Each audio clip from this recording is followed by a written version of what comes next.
j'aimerais partager avec vous ce matin quelques versets du premier livre des Rois au chapitre 17 et je vais vous lire les versets 7 à 15.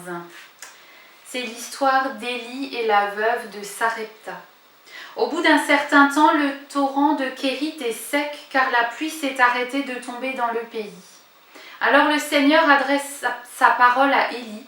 Il lui dit « Pars, va dans la ville de Sarepta près de Sidon.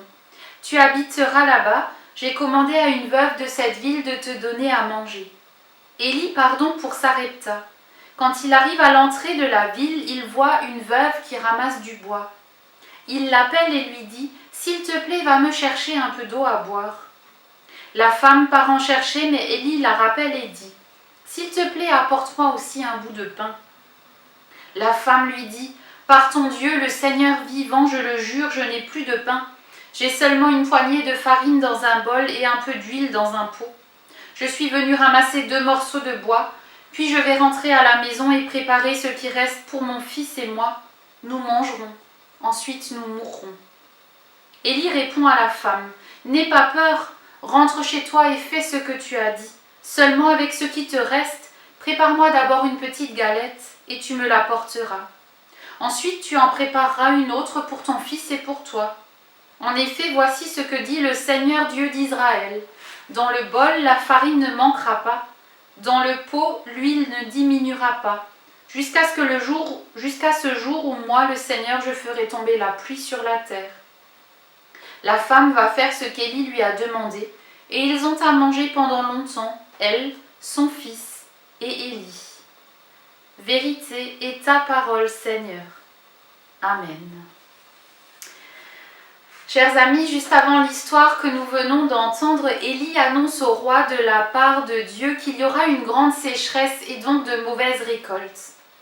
Dieu envoie Élie auprès d'un torrent, mais quand ce torrent est aussi à sec, Dieu l'envoie une nouvelle fois sur les routes. Va, pars. Dieu met Élie en mouvement malgré la sécheresse, en lui promettant l'aide d'une veuve à Sarepta. Il l'envoie avec sa force qui le met debout, une force qui va le rassurer, lui enlever ses incertitudes, ses peurs, ses doutes.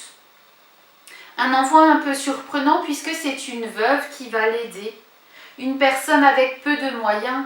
Une veuve, dans l'Ancien Testament, c'était une personne avec très peu de ressources, qui doit prendre soin d'Élie, l'étranger. Ça aurait pu être l'inverse, c'est Élie qui aurait dû prendre soin de la veuve. Mais finalement, dans la parole de Dieu, chacun peut aider. Même le plus petit peut être un instrument de paix et d'amour pour les autres. Élie voit une femme en train de ramasser du bois, il lui demande de l'eau et du pain. Mais cette femme a peur.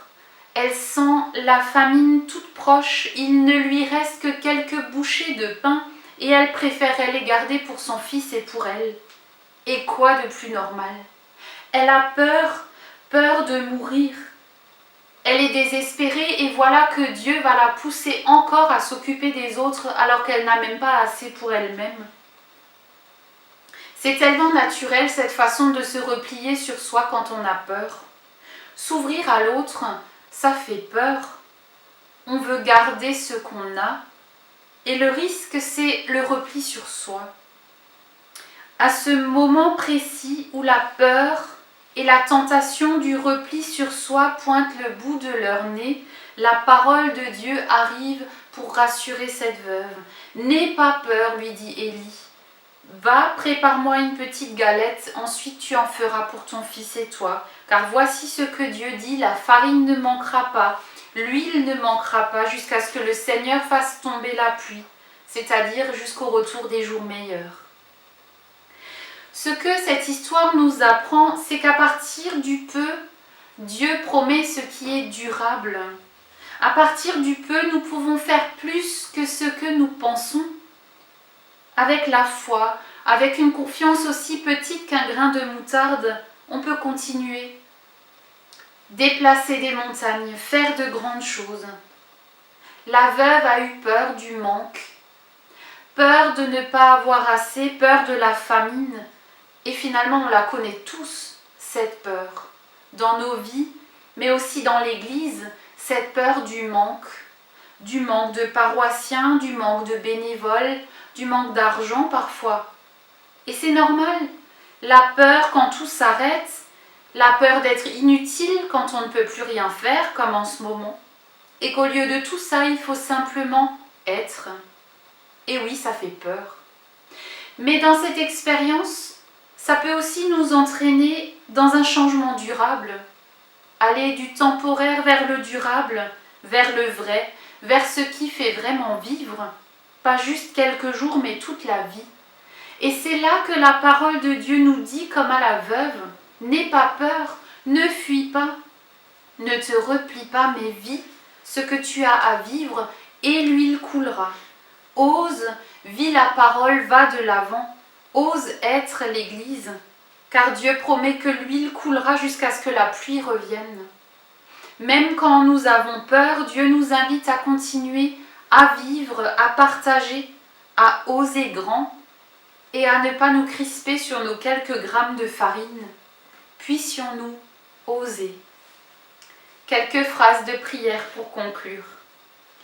Père, tu sais quel est dans notre vie le poids de nos craintes, de nos soucis, de nos tendances à nous replier sur nous-mêmes. Tu sais quelle est notre difficulté à regarder au-delà de nos personnes et de nos réalités qui nous limitent.